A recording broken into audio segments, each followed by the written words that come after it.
டெல்லி வருமான வரித்துறை அலுவலகத்தில் 4வது தளத்தில் தீ விபத்து ஏற்பட்டுள்ளது. விவரங்களை வழங்குவதற்காக செய்தியாளர் ராஜீவ் இணைப்பில் இருக்கிறார். ராஜீவ், இந்த விபத்து எப்படி நேர்ந்தது? அங்குள்ள ஊழியர்கள் யாருக்கேனும் காயம் ஏற்பட்டுள்ளதா?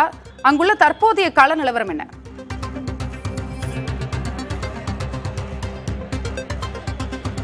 அருணா, தற்போதைக்கு இந்த அலுவலகத்தில் வந்துட்டு தீ முழுமையாக அணைக்கப்பட்டிருக்கின்றது. சரியாக 3:30 மணி அளவில் இந்த தீ விபத்து ஏற்பட்டதாக காவல்துறை தரப்பிலிருந்து சொல்லப்பட்டிருக்கின்றது. முழுமையாக தீ அணைக்கப்பட்டிருக்கக்கூடிய நிலையில மீட்பு பணிகள் சுமார் 1 மணி நேரங்கள் போராடி தீயணைப்பு படையினர் நெருப்பை அணைத்திருக்கின்றார்கள்.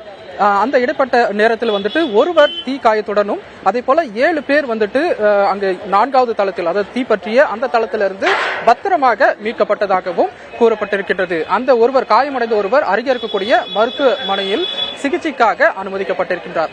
இங்க இருக்கக்கூடிய நிலவரத்தை பார்த்தோம் என்றாலே தெரியும். சுமார் 20க்கும் மேற்பட்ட தீயணைப்பு வாகனங்கள் இங்க வந்திருக்கின்றது. உடனடியாக தீ தொடர்பான அந்த தகவல் அறிந்த பின்பு இந்த தீயை அணைப்பதற்காக 20க்கும் மேற்பட்ட தீயணைப்பு வாகனங்கள் ஒரே நேரத்தில் இங்கு விரைந்ததன் காரணமாக விரைவாகவே இந்த தீயானது கட்டுக்குள் கொண்டு வரப்பட்டிருக்கின்றது. தீ அருகே இருக்கக்கூடிய அலுவலகத்திற்கோ அல்லது கீழ் தளத்திற்கோ மேல் தளத்திற்கோ பரவாமல் இருப்பதற்காக இந்த விரைவான ஒரு நடவடிக்கையானது தீயணைப்பு படையினரால் மேற்கொள்ளப்பட்டிருக்கின்றது. முதற்கட்ட தகவலின்படி எந்த ஒரு உயிர் சேதம் கிடையாது. அதே போல இந்த விபத்தில் அலுவலகத்தில் வைக்கப்பட்டிருந்த கோப்புகள் எந்த அளவு சேதாரம் ஆயிருக்கின்றது போன்ற எந்த ஒரு விஷயமும் வெளியிடப்படவில்லை. தீ காரணமாக எந்த ஒரு உயிரிழப்பும் ஏற்படாத சூழல்ல ஏற்கனவே இங்கு ஆம்புலன்ஸ் வாகனங்கள் தயார் நிலையில் வைக்கப்பட்டிருந்தது. அதே போல போக்குவரத்து நெரிசலை சமாளிக்கும் வகையில் காவல்துறையினரும் அந்த நேரத்தில் அதற்கான அந்த நடவடிக்கை மேற்கொண்டிருந்தார்கள்.